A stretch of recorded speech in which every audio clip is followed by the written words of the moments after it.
Folks, this, in case you can't tell, is a bumper for 2006 Mitsubishi. This is the part on the back that shows to all the public. I think that came on. Okay. And this come plumb off.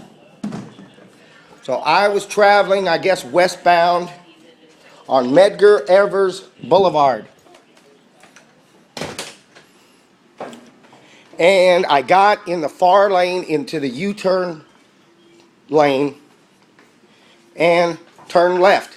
Turn U-turn into the left-hand lane. And I heard a tire screeching. And I was hit. I didn't see a car. I slammed on my brakes. I couldn't have been going too fast. And the car went over into the grass. I'm shooting a video right now, my brother. That is my car. Right there. Okay. See here? It hit me from the back. There's damage down here. There's damage here. This tire will be flat in the morning. This tire is underneath here. Was so big it couldn't turn. See how close that is? So when I got, okay. So yeah, there's the damage. See all that? Okay.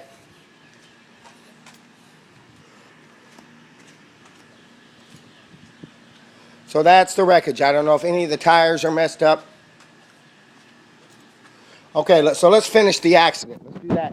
It's forensic work.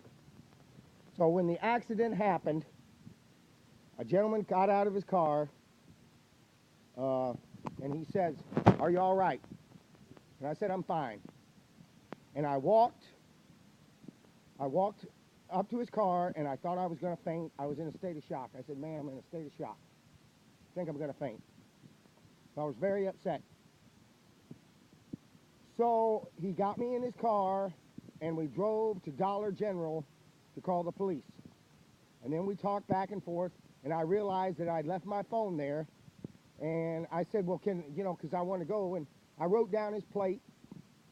And then we talked. And then we talked a little bit, and I walked back to the car. And then Sergeant Lampley showed up.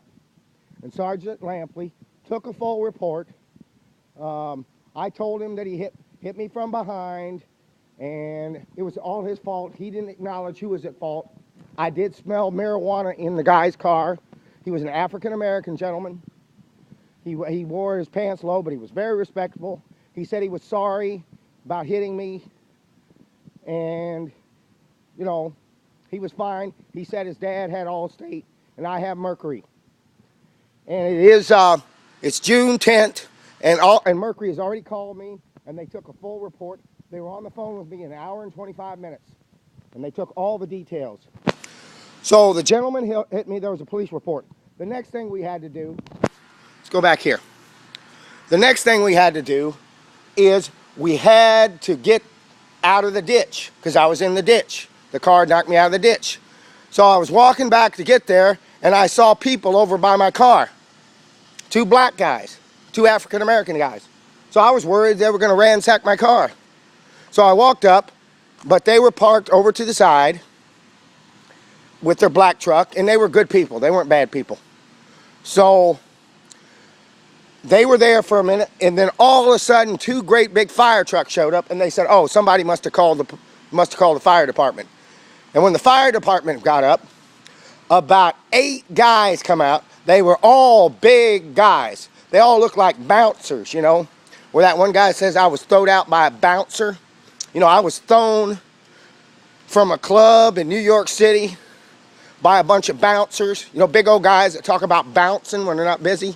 So I made the remark, I said, those are as many guys as they told me when they threw me out of that club. And they all laughed. But anyway, I told them, you know, I didn't need any help. We'd get it out. And the African-American gentleman was telling me how to drive.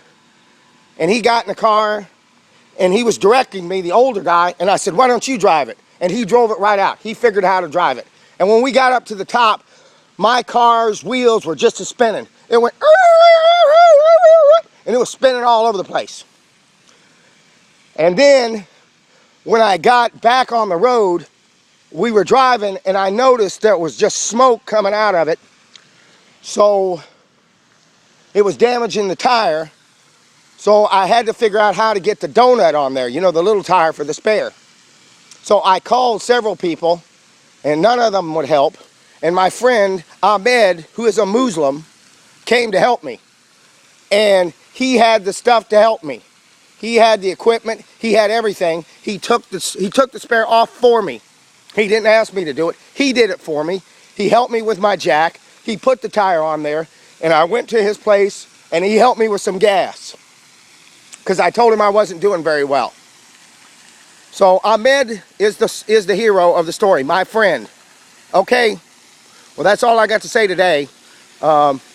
Mercury called me and talked to me an hour and a half. Stephanie Izahara, very lovely lady, and I talked to Betty at the beginning.